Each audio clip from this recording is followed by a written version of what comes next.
Welcome back. We continue our study of Islam. Today we will learn the history of Islam. Why? So that we can understand the theology of Islam tomorrow. Why? So that we can preach the gospel to Muslims. You know what happens when we preach the gospel to Muslims? They get saved. They would live eternally. And you will be stuck with them for all the eternity. If you don't love Muslims enough to want to be stuck with them for all the eternity, don't you talk about preaching the gospel to them. Leave them alone. If you cannot stand seeing your Muslim neighbor at Walmart, don't tell that Muslim neighbor, I want to see you with me for all the eternity. Because that would not sound consistent. And that's why before we ever try to figure out the answer to the question, how should I believe the gospel to Muslims? We should always remember, why should we? In the first class, we studied the part of the history of Islam before Muhammad. In this class, we will study the life of Muhammad and the early history of Islam. The class is called Evolution, to remind us that the Islam that Muhammad started when he was at the age of 40 was not the same Islam that Muhammad ended up with when he died at the age of 62 or 63. And the evolution and the change that happened in Islam explains what may look like an inconsistency in the Quran. The Quran sounds peaceful in some parts and violent in other parts. Tolerant to the rest of the Abrahamic faiths in one part, and introduces itself as the only religion in other parts. Tolerant and depending on the authority of what we know today as the Bible in one part, and accusing the Bible of being corrupt in other parts. Why? What happened? Here is what happened. Islam evolved into at least 3 distinct stages, and in each stage, Muhammad delivered Quran passages that reflected that specific stage, as we will see now. But first, let's learn these trivials about Islam. With 1.5 billion Muslims around the world, it is over 22% of the world's population. It is a little bit more than 1/5 of the world. It is the second largest religion in the world, as the secular statistics would say. It is the fastest growing religion by birth, not by conversion. 21 out of the 22 Arab countries are Muslims. Being an Arab, that's an ethnicity. I am an Arab. That's how I look like. I speak Arabic. I love and eat Arabic food. I listen to Arabic music. But I am not Muslim anymore because Islam is a faith that is to be chosen. You are not born Muslim. Well, the only Arab country that introduces itself as a non-Muslim or a Christian country is a new country that was born in 2011 called South Sudan. 50 out of the 258 countries of the world are Muslims. That also is 1/5 of the world. And by the way, as we will see later in this class, pretty much most of the Muslim countries were part of the original Islamic empire that expanded an exact century after the death of Muhammad. The word Islam means submission. Islam is the religion. A Muslim is the follower, the person that follows that religion. Literally, Islam, by the way, Islam does not mean peace. Islam sounds like the word salam, which is the Arabic word for peace, but etymologically it does not have anything to do with. Islam means to submit to God. A Muslim means a submissive, somebody who is submissive to God. By the way, the Bible tells us to submit to God, right? In James 4:7. We will have a full class about the Quranic God, but linguistically, the word Allah means God. And that is the word that is used by Bibles, the Arabic Bibles. If you ever want to give an Arabic Bible to an Arabic person, that Bible will use Allah for God. It will say, for Allah so loved the world that He gave His only begotten Son, that whoever believes in Him should not perish but have eternal life. The Muslim scripture is the Quran. The Quran is considered by Muslims to be the word of God. It has 114 chapters. The second source of the Islamic faith is the Hadith. The Hadith is considered the words of Muhammad, traditionally believed by Muslims to be the word of Muhammad, as opposed to the Quran, which is believed to be the word of God. The Sharia, the question that Americans ask the most, that means a law. It's just a word that means law. When you use it technically, it means the law of Islam. A Muslim must do 5 things to be a Muslim. 5 main things. By the way, Islam is a work-based faith. It is a faith that requires you to do practically countless requirements. You can do the Islamic rituals there, but you still have other things that you will have to do, and you will never assure that you have attained perfection in Islam. A Muslim must confess that there is only one God and that Muhammad is his prophet. That's called the Shahada. A Muslim must do a ritual prayer 5 times a day, a series of moves and recitations that are repeated at specific times 5 times a day. A Muslim must give alms, and that is 2.5% of their fixed amount annually, unlike the biblical tithe, which is on the increase. A Muslim must fast the month of Ramadan. They don't eat or drink anything from sunrise till sunset every day for a whole month of Ramadan, which is the 9th month of the Islamic lunar calendar called Hijri. A Muslim is required to, if he or she is able, physically, financially, and politically, to do a once-in-a-lifetime trip to Saudi Arabia to do the Hajj pilgrimage. Okay, I have done all these. Am I a perfect Muslim now? No. You will have to dress in a certain way. You will have to say certain things before you eat and after you eat, and you will have to live a certain life. And like any work-based faith, you will have to pick and choose what fits you and what suits you and what you're able to do in Islam. If you remember, the Judaizers that we talked about a few minutes ago came and they taught the new converts from the Gentiles that you have to keep the law to be saved. The apostles said, let us not impose a yoke on the new disciples that neither us nor our fathers were able to bear. And so, like the Jewish faith and like the Catholic denomination, which is also a work-based denomination, Islam is a work-based faith. And guess how much of Islam you can do for you to be a perfect Muslim? You cannot. It's a continuous attempt to try to please God.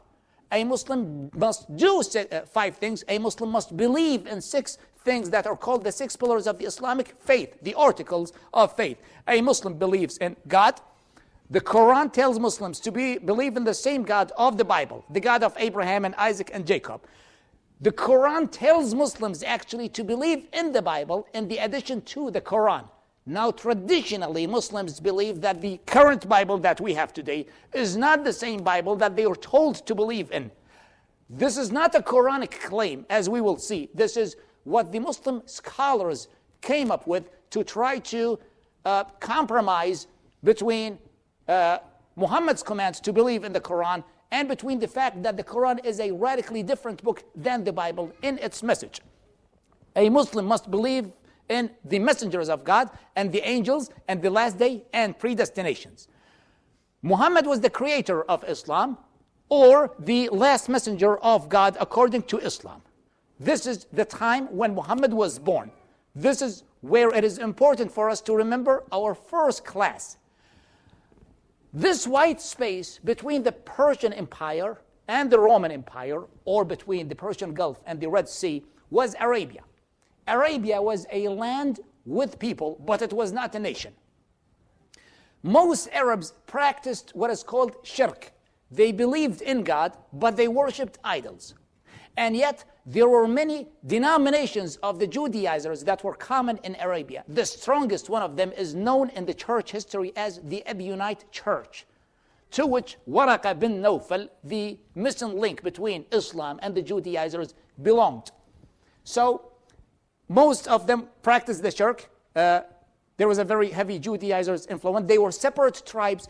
They were starving for an identity. They wanted to see themselves in somebody. a few months ago, we unfortunately saw a very unhealthy example of democracy.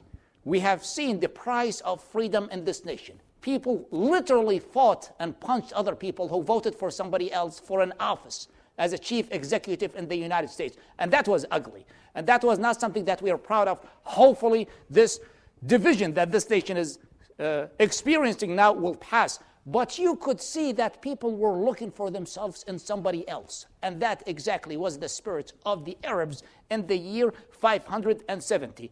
They were surrounded by the two superpowers of the world back then, the Persian Empire and the Roman Empire. Were waiting for the prophet of Deuteronomy 18 still, 7 centuries after Jesus Christ, waiting for the law of Moses to be revived because they did not believe it was nailed to the cross. It was then when the prophecy of Genesis chapter 16 to Hagar, that her son will be a nation, a great nation, his hand against everybody and everybody's hand against him, and he shall dwell in the presence of all his brethren, was fulfilled. Muhammad was born in Mecca, in Saudi Arabia. As we have seen, Muhammad is a direct descendant of Ishmael, and the fulfillment, the faith that he started was the fulfillment of that prophecy. By the way, all these informations and the information from the classes that we will study in the next couple of days are available in Islam in Christ's Eyes. I heard that we almost ran out of copies of this book today. It is available in extensionschool.com, and it is available for Kindle in Amazon. Islam in Christ's Eyes. Yours truly is the author. Muhammad was born in Mecca, that's a city in Saudi Arabia, in the year 570 AD. His father died before he was born. His mother died when he was at the age of 6. His grandfather raised him up, and then his uncle. Well, when he was in his youth, he worked as a shepherd, and then he worked as a merchant. Muhammad is known in the Islamic history to be a sincere man and a very successful merchant, and that's why he caught the eyes of a rich older woman called Khadijah, who proposed to him. She sent her slave to propose for him, and when he was at the age of 25, he married Khadijah in a biblical marriage, one man and one woman, and she continued to be his only wife until she died. That was before Muhammad introduced polygamy. The stage one of Islam is about to start. Islam did not start as a separate religion. Muhammad just called Arabs to submit to God. By the way, the Quran that we have today is not arranged in a chronological order. The first chapter of the Quran is not the same first chapter that Muhammad delivered. The first chapter that Muhammad delivered in the Quran is chapter 96. The first chapter in the standard Quran that we have now is the 7th chapter that Muhammad delivered. That's why when you read the Quran, it has a peaceful passage, and then a violent passage, and then a peaceful passage. Okay, what is happening here? Because the standard Quran that we have today is not arranged in a chronological order. If you read all the first surahs in a chronological order of the Quran, Muhammad did not start a new religion. He just called the pagan Arabs to submit to the one God of the Bible. Islam means submission. At the age of 40, Muhammad, being a member of the Judaizers, he did believe in God. He was a monotheistic man. He used to go to a cave in this mountain, Hira, 2 miles away from Mecca, to meditate when he claimed to have received a revelation from God through Gabriel, the archangel. This is the revelation that is recorded in the Islamic history as the night of destiny, and it is in the month of Ramadan. It is believed to be around August 10 in the year 610. Muhammad was exactly 40 years of age. As you can see, the first part that Muhammad delivered, that he said that he received from God, is chapter 96. It should be chapter 1. But once again, the Quran is not arranged in a chronological order. Muhammad continued to receive those revelations for the rest of his life until he died at the age of 62 or 63. The Quran was not written down at Muhammad's time, but you can very comfortably say that the Quran that we have today is at least 99% of the Quran that Muhammad intended it to be at his time. It was compiled under his third successor, the third caliph, the third man leader of the Islamic nation after Muhammad. Well, Khadija, his wife, was the first person that converted to Islam. Then Ali, his cousin. And then Zayd, his foster son. Muhammad used to have an adopted son. And then Muhammad delivered a passage that told that son to divorce his wife for Muhammad to take that wife. And that was the third convert out of, or to Islam. And then his friend Abu Bakr. Muhammad proclaimed his message in secret for 3 years, and then he turned public. Within almost 10 years, that community that was starving for a politician that represents them, they loved God, they loved the scriptures, but they did not want to be Jews because Jews are them, and we are Arabs. They did not want to be Christians because that's another culture to them. Suddenly, somebody claims to be receiving revelations from God. Oh, that's our guy, we want him. Within 10 years, thousands of people converted to Islam, hundreds or thousands of people, and whole tribes proclaimed loyalty to Muhammad. Then it started to get ugly. Muslims started to be persecuted because of their faith. Why? For the same reason Paul was persecuted in Acts chapter 19. Do you remember what happened when Paul preached the gospel in Ephesus? Somebody was making idols, was selling those idols. Paul came and said, this is a sin. There is only one God. You cannot worship idols. He said, well, you're compromising my business. And so the city of Ephesus revolted against Paul. This is exactly what happened. The pagan Arabs were making business out of idolatry. They had idols in the Kaaba, the direction of prayers in Islam today, and they were making money out of people who used to come to that place to worship the idols. That's why they started to persecute the early Muslims. It is very important to study the persecution against Muslims, to learn why the Quran is vengeful.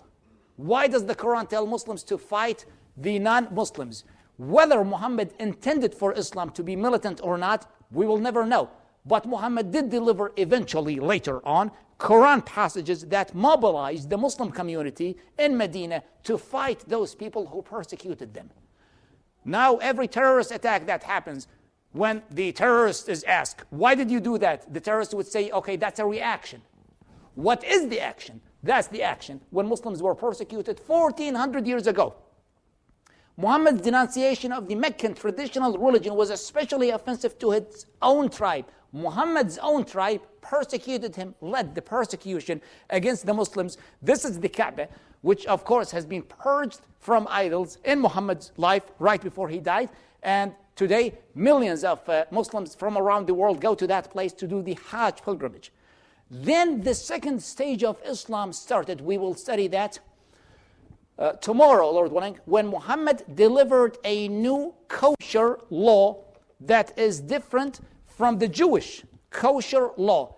Over a decade later, Muhammad had his first departure from the biblical pattern when he delivered a passage that told Muslims, this is chapter 6 in the Quran. We will see a slide that explains that. Muhammad delivered his 55th chapter, which is chapter 6 in the standard Quran, in which he told them, I received a different kosher law than the biblical kosher law.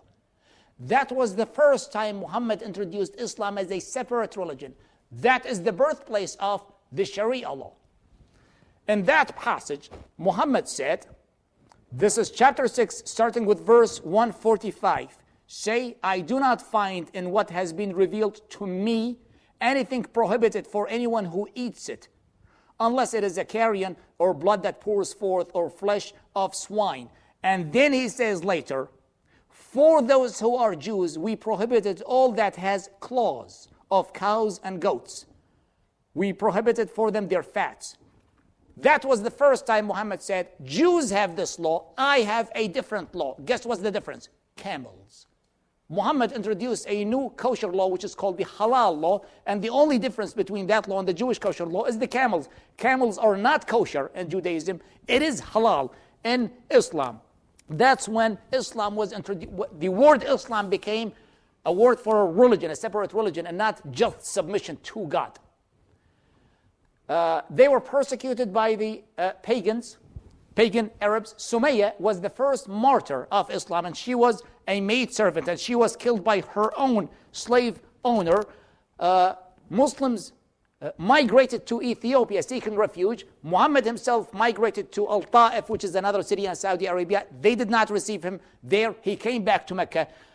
Things started to get from bad to worse in Muhammad's life. And the year actually 619, his two main supporters, both his wife and his uncle, they both died in the same year that is known in the Islamic history as the year of sorrow. However, things started to turn to Muhammad's good when a delegate came from another city in Arabia called Medina that offered Muhammad not only a refuge, but they wanted him to be the leader of that community.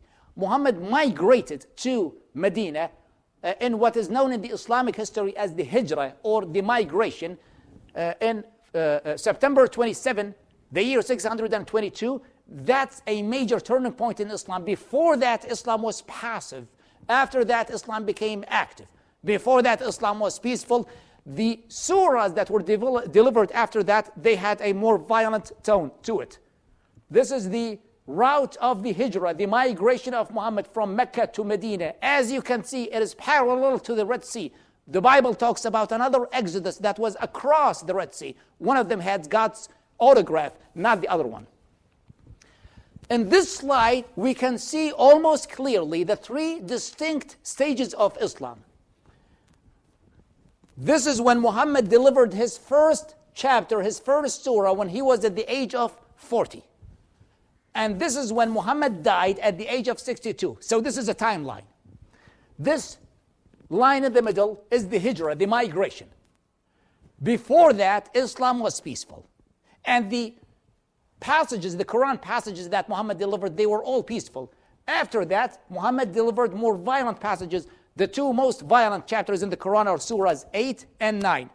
Before that, Islam was not a religion. Muhammad only called Arabs to submit to the one God and to forsake idols. When Muhammad delivered his 55th chapter, which is chapter 6 in the standard Quran, that's when he introduced the new Islamic law, or what we know today as the Sharia law, as a distinct law from the Bible. That's when Islam became a separate religion. Then later on, Islam introduced itself as the only, by the way, at that stage, Islam was still tolerant to the rest of the Abrahamic faiths, considering Jews and Christians as fellow believers. They would go to heaven with us. Then later on, Muhammad delivered chapter 3, in which he said that Islam is the only acceptable religion in the sight of God. Now, in each stage, Muhammad delivered different Quran passages, but the Quran has been shuffled as you would shuffle a pack of playing cards. Stage 3 started when Muhammad introduced Islam as the only way to God. 1 year after the migration, in the year 624, Muhammad led 313 warriors to avenge themselves against the pagans who persecuted Muslims and confiscated their properties. They wanted to attack a caravan that was protected by 1,000 pagan warriors. And that was the first battle that the Muslims had, which is known today as the Battle of Badr. Muslims won that battle, which is the first battle. Muslims are good fighters, and they won all the next battles. In fact, in the year 630, Muhammad marched back to the city that persecuted him with 10,000 people. And he purged the Kaaba from the idols. By that time, most of the Meccans converted to Islam. Muhammad died at the age of 63 or 62 and was buried in Al-Masjid Al-Nabawi, or the Mosque of the Prophet, which is the first mosque that was built in Islam. That is Al-Masjid Al-Nabawi. Right before his death, Muhammad conquered and united all Arabia. Remember that white space between the Roman Empire and the Persian Empire? It is now one state with one government and one army, and they are so full of determination. 4 years after his death, Muslims invaded Iraq. They conquered Iraq. They destroyed the Persian army that was controlling Iraq in 642. Then they invaded Jerusalem in 638. Then Egypt in 639. Look how fast they are going. And then an exact century after Muhammad's death, in the year 732, Muslims reached their last frontier, which is not Alaska. It was at the border between Spain and France. And that's when the Muslim army had its first defeat by the Franks, led by Charles Martel, the grandfather of Charlemagne. Most of the Muslim world today lies within the boundaries of the Islamic State that started an exact century after Muhammad's death. This map shows us the Islamic State around the year 750. And as you remember from the first slide, I think I have this slide, most of the Muslim countries today lie within the borders or the boundaries of the first Islamic State. Folks, because of today's rhetoric, which rhetoric changes. People 50 years ago used to talk about other threats than Islam. Islam was not associated with violence politically 50 years ago or 70 years ago. But because of the current passage, some people want to show you Quran passages that calls Muslims to fight and tell you, see, Islam will take over the world in your lifetime. This is ridiculous, because Islam did not change much ever since the end of the first century in Islam, and that was 1300 years ago. Not many other countries converted to Islam after that. So that explains to us, but this is the end of today's 2 classes about the history of Islam that prepares us for tomorrow's classes about the theology of Islam and what Muslims believe. Questions or comments? Yes, sir. In particular, caused the shuffling of the deck of No, that is a very good question. In fact, when I was a student in a Bible school, I wanted to study the Quran in a chronological order. I was shocked to not have seen any source, whether Islamic or not Islamic, that studies the Quran in a chronological order. Muslims consider the whole Quran to be holy, one unit. Non-Muslims consider the whole Quran to be uninspired, so they don't care about the chronological order. This work that studies the chronological order of Islam, that gave birth to Islam in Christ's eyes, is my own personal work. They did not think it was important to arrange the surahs in a chronological order. That's it. Sir. Was there a method to, do you believe that there was a method to the ordering yes. of the chapters? Yes, from the largest to the smallest, except for the very first chapter. It was size? Yes. No, you're laughing now. You're laughing now. When you arrange a dictionary, you arrange the words according to the alphabetical order. You don't think that a word is more important than the other word. This is exactly what the first people who compiled the Quran say. They said, okay, why should we include the chronological order? Let's adopt a system that arranges the surahs of the Quran just like you would organize any other book. And so they chose the size, not deliberately to deceive people about the chronological order. By the way, tomorrow we will study a Quranic doctrine called abrogation that teaches us that the later surahs abrogate or supersede the earliest surahs, and that's why it's important for us to study the Quran in a chronological order. Yes, sir. Fastest growing religion, is that based on birth rates, or is that Birth, yes. The fastest by birth, the slowest by conversion. it's not based on conversion or adoption, but basically based on birth rates? Yes. Yes, exactly. Sir. You made a point there in your slide that adoption was outlawed. They don't adopt children? They adopt children, but they don't call them by their father, their parents' last name. So if you're a Muslim and you adopt a child, you keep the child's original last name. Why? Because of that example of Muhammad's own adopted son. If Muhammad had the divorced wife of his adopted son, that would have been an incest. That was a way to get around that. Are they, just like the Jews, are they very big into genealogy? Yes, as you have seen, I have shown you my genealogy all the way to Muhammad. Yes, sir. Sorry, we have our Chinese brother here. How Indonesia come Islam? I'm sorry. Indonesia. Okay, most people theologically and historically, most people converted to Islam by force. Those who conquered Iraq was a military leader by the name Sa'd bin Abi Waqqas, and he sat at Muhammad's feet. The one who conquered Jerusalem was Khalid bin al-Walid. He was also a companion of Muhammad. The one who conquered Egypt was Amr ibn al-As, who was also a follower and a companion of Muhammad. Indonesia, I think, did not convert by violence. I think they converted, they just chose to convert when they saw the Muslim merchants that arrived at the Far East at that time. I don't think there was a battle involved in Indonesia, which is, by the way, the largest Muslim country in the world today. Yes. So I was wondering if most of the leadership or the caliphates and all these things must have happened by heritage rather than by any divine other things. So it's kind of like an aristocracy process, unless you're turned over by force, just like the English kings or anybody kings anywhere else. Okay, first I cannot hear you well, and then I did not understand your question. The power structure, I guess, in the church and other things is based on heritage. What is the power structure? Well, or whether the imams or previously the caliphate, Okay.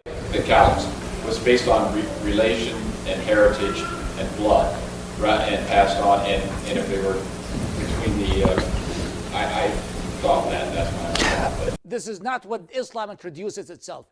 The original idea was either for the successor of Muhammad or caliph to be elected by the Muslim people, or for him to be a relative of Muhammad. The first people ended up becoming the Sunnis. The second people ended up becoming the Shiites. Now, of course, when you elect somebody, some people would say, no, that person won by popular vote, not by this or that. So they would fight among each other, not because that's the process, but because those who did not like the result of the election would have their own way, would want to have their own way. Are you going to explain the difference between the Sunnis and the... There isn't any much theological difference, which is my line of work, religious difference. Both Sunnis and Shiites believe in the same God. They both believe in Muhammad as the final prophet. They both believe in the Quran as the final revelation from God. Okay, why is this important to the American person in 2017? It's mostly because of what we see in the news. The Sunni-Shiite conflict in the Middle East has religion as a means and not a motive. Sunnis and Shiites are fighting each other not because of religion, but they use religion for political purposes. So I came from Iraq, which is the best example of this Sunni-Shiite conflict. It almost has half and half Sunnis and Shiites. They fight each other not because they are different in their religion, but because Iraq happened to be between the Shiite Iran and the Sunni Saudi Arabia. And it is the political influence of Iran versus the political influence of the predominantly Arab countries.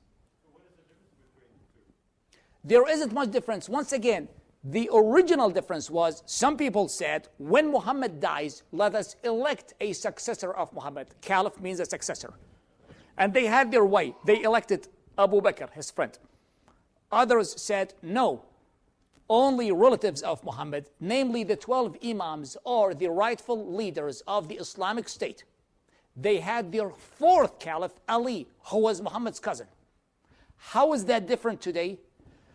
The violent passages in the Quran that tells Muslims to fight and convert the world to Islam, the official Sunni interpretation is the Quran says that then we need to fight and convert the world to Islam and install a caliph just as we did at the beginning.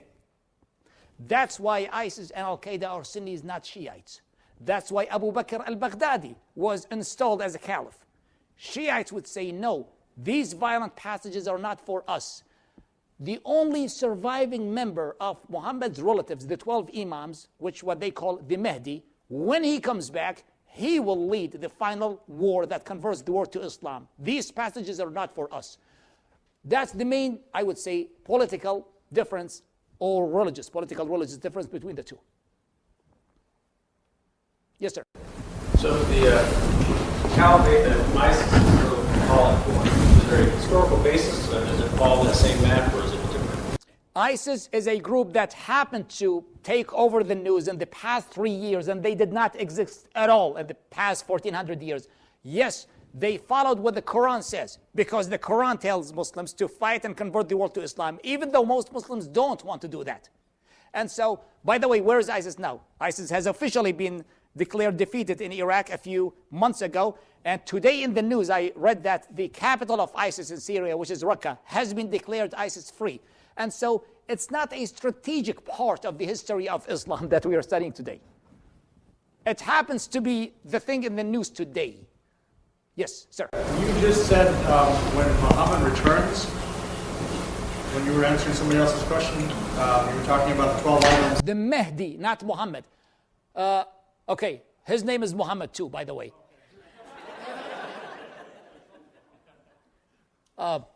So the Shiites believe that 12 people who are relatives of Muhammad are the only rightful caliphs or leaders of the Islamic nation. 11 of them are dead. One of them was born almost a century after Muhammad's death, and they believe that he's still alive and hidden, and he will come back right before the end of the world. He's not the Prophet Muhammad. But he's 1,400 years old? Yes, just like we believe that the Messiah will come back, and he's how many years old? It's the Shiite version of the Messiah, yes. But the Messiah died and was raised again. He said he's in hiding. Yes, yes. They don't believe that he died. They believe that he is alive and he will come back.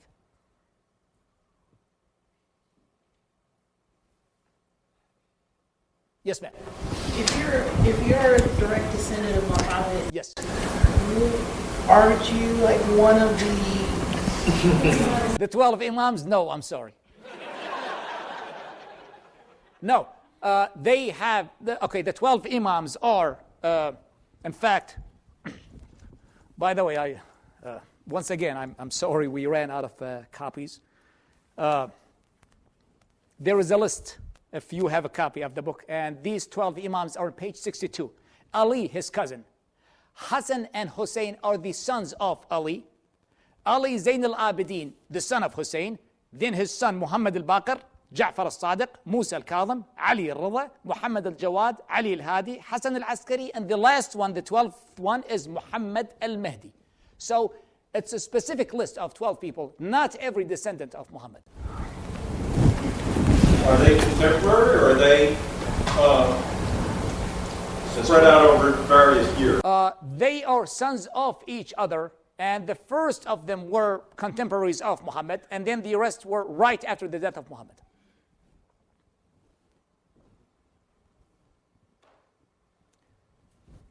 Okay. Yes, ma'am. You could have raised your hand like this. Yes. I'm not really familiar with the history of the Crusades and everything. I'm just wondering what impact that had on. Once again, it's more political than religious. I mean, there is nothing Christian about the Crusades. I mean, when you read the book of Acts that tells you the first 3 decades of the Christian history, or Eusebius, who tells you about the first 3 centuries of the Christian history, there is not a single reference to Christians using the swords to not only to spread the Islamic faith, but to defend themselves. It was a political stunt made by the Pope back then to both unite Europe, the divided Europe back then, and to restore the pilgrimage places in Jerusalem. And so that's why the Crusades started to fight and wage wars against the Muslims back then, which, by the way, they were not Arabs, they were Mamluks, mostly Turks. And that's how the Crusades started.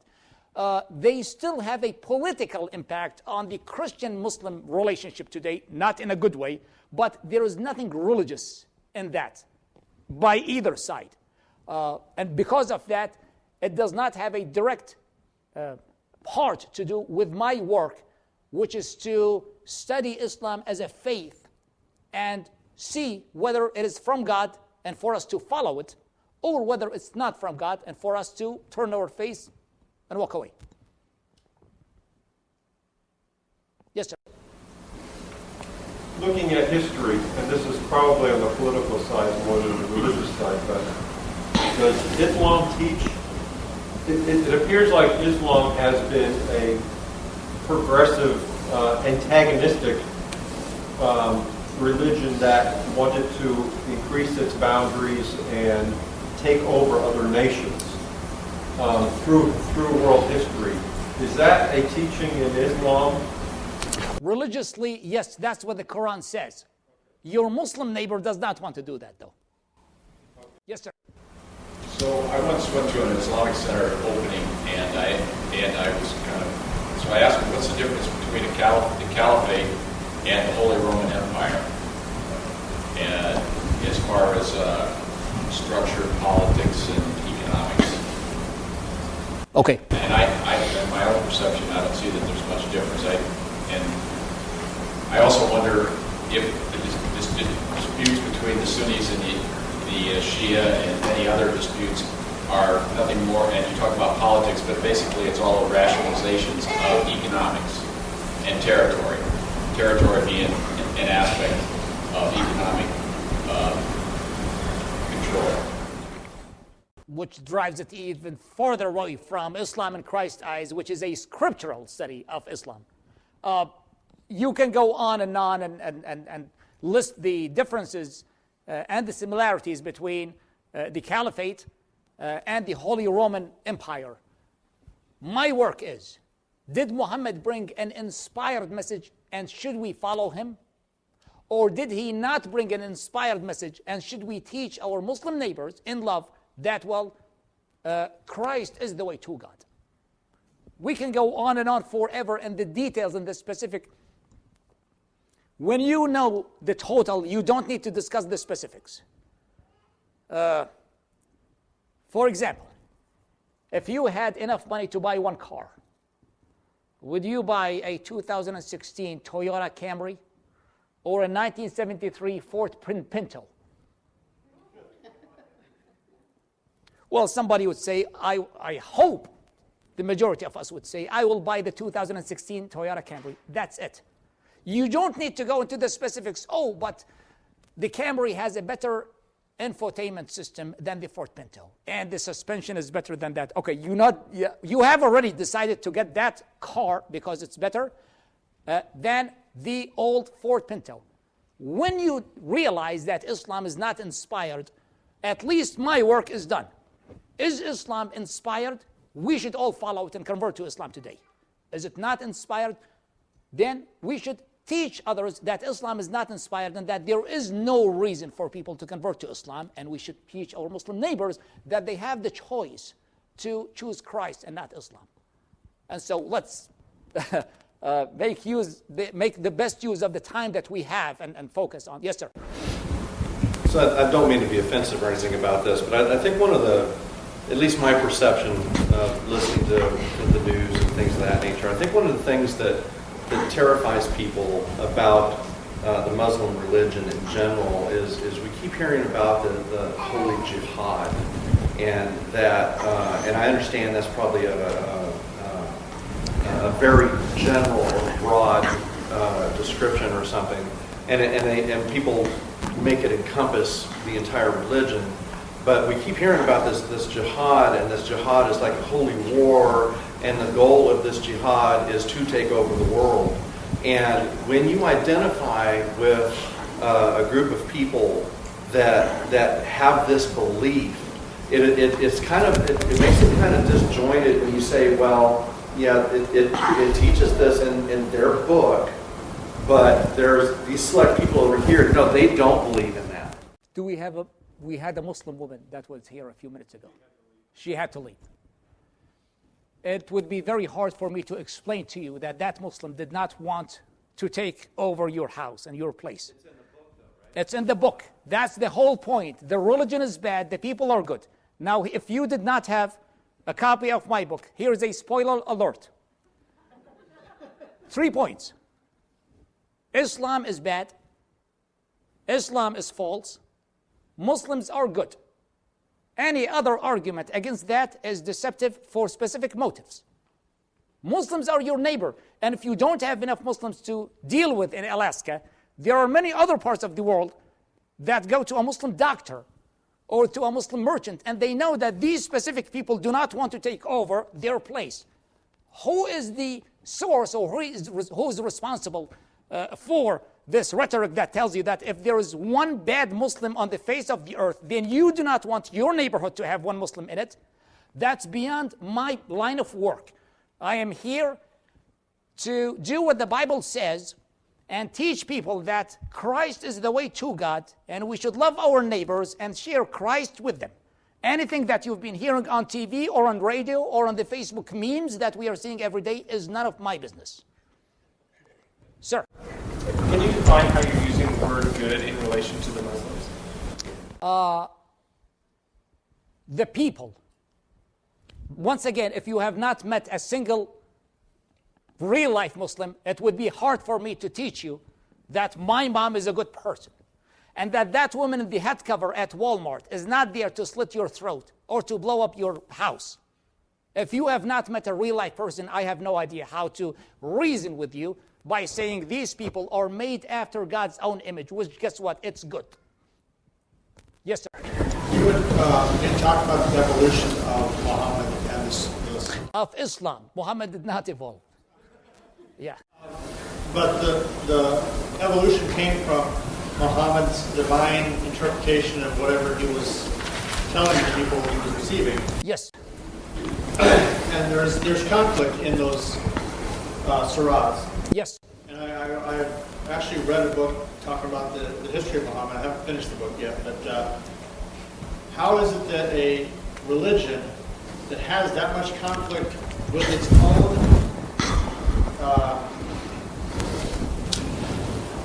doctrine, how can it be? How can more people not question that? Does the Bible tell you to eat pork or not? It tells the Jews not to eat pork. Well, it's the Bible. It's the same. Okay, then why do you have the Jewish part in your own Bible? The history. I'm pretty sure it's more than that. There's a lot to it. But... Yeah, okay. So there is this dispensational theme in the Bible that God had stages when he dealt with his people. There is the age of the beginnings, there is the patriarchs, there is the Old Testament, and then there is the New Testament. This is exactly how Muhammad introduced Islam within itself, that there was an evolution, but he said that that evolution was divine, just as the evolution in the Bible. Why do we still have the older surahs of the Quran that were abrogated by the recent surahs? Probably for history too. Yes, ma'am. I think one of the questions we're trying to get at is when I'm reaching my neighbor, my Muslim neighbor, and I want to know, I want to explain to them that Christ is the way and Islam is false. I'm curious going in, why is it that there are those violent passages that they don't regard? Very good question. I will be talking about that in detail tomorrow. The main reason is ignorance. They think that, okay, well, before we criticize them, let's remember that for the first 1,500 years in the history of Christianity, people said, we cannot understand the Bible. You'll have to go to the priest to tell you what the interpretation is. This is exactly how a normal Muslim would answer you today. Okay, you say that you're peaceful, my Muslim friend. Then why does the Quran say that you have to wage the holy war? They would say, I have no idea. You go ask the Imam. Yes, sir. I personally believe that's the issue with Kurdish people. But I know very little about... What people? Kurdish, okay. I know very little about their religion. Some friends told me, compared to non-believers, they are Muslim. Can you explain this? The Kurdish people, that's an ethnicity and not religion. You're right.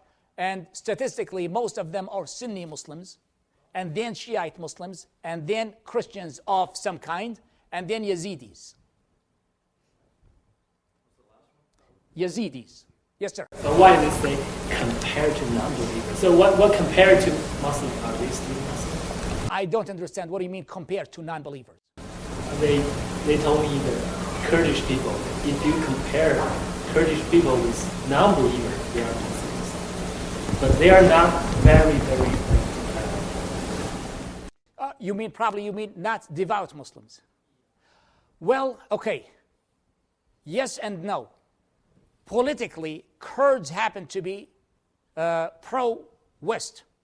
They have not always been like that. Politically, yes. So, okay. What happened is, in 1988, Saddam Hussein gassed them. So in 1991, when they revolted against Saddam Hussein, the West said, no, you're not going to gas them again, we're going to protect them.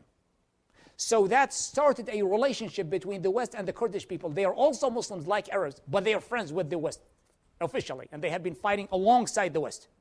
And that's why the West promotes that the Kurds are our allies and our friends. That does not have anything to do with religion. That has something to do with what happened historically. Sir? You described Islam as a works-based faith. Yes. I wonder, would you also describe it as a law-based faith? Oh, absolutely, yeah. The works of the law, yes. If they were to have their way or whatever, wherever they have political dominance, it's a law-based society. Yes, right. And by the way, what happened in the ISIS-controlled territories, if you watched any documentary, that is a disturbing example of how the world would look like if it was ruled by Islam. Sir? Does your book have the book of the Quran chapters? Yes. Chronologically? Yes. For those who have the book. And by the way, this is common knowledge. You can go online and search the Quran in a chronological order. The order starts at page 38. And it goes all the way to page 44. Yes, sir. I think one thing we're missing is the Bible tells us in Galatians chapter 1 and verse 8. But even though we, or an angel from heaven, should preach to you any good news other than that which we preach to you, that it be accursed. Yes, correct. When I was in Iraq, when I trained in the Iraq Army, thank you for your service. there was many Arabic kids that were both Shia and Sunni. Okay. They were in the same unit. Okay. They were doing the same thing. So the religious part, when I would talk to them, I understood where they came from. So that's the starting place that we keep talking about. We have to start from someplace. Yes. If I start by kicking your door in and tell you how stupid you are, then we're going to have problems. Yes. But the Bible tells us what we need to know. Absolutely. 180 is one place that we can go to as we progress through the steps. Thank you. Thank you. And I hope to share more tips in addition to that in my last class about preaching the gospel to Muslims, for we do not wrestle, and that's on Sunday evening. Sir. They talked in Matthew 19 about Christ talking about being ascetic or being celibate. He talks about, I think it's in Matthew, it's 19 or something. About being celibate, you said? Being celibate. Okay. Some people are born eunuchs, some people are eunuchs by conviction, some people are, I guess for some people are eunuchs by conviction. Yes. And some by force. And so, is there anything in the Quran that would suggest to people or to believers that they should be celibate? No. The Quran strongly encourages people to get married. So that they believe in demographics. That does not have anything to do with that. In fact, we believe that getting married is the solution to the Catholic Church problem. And that's exactly what the Islam teaches too, that people need to get married because that's the normal thing to do. Sir.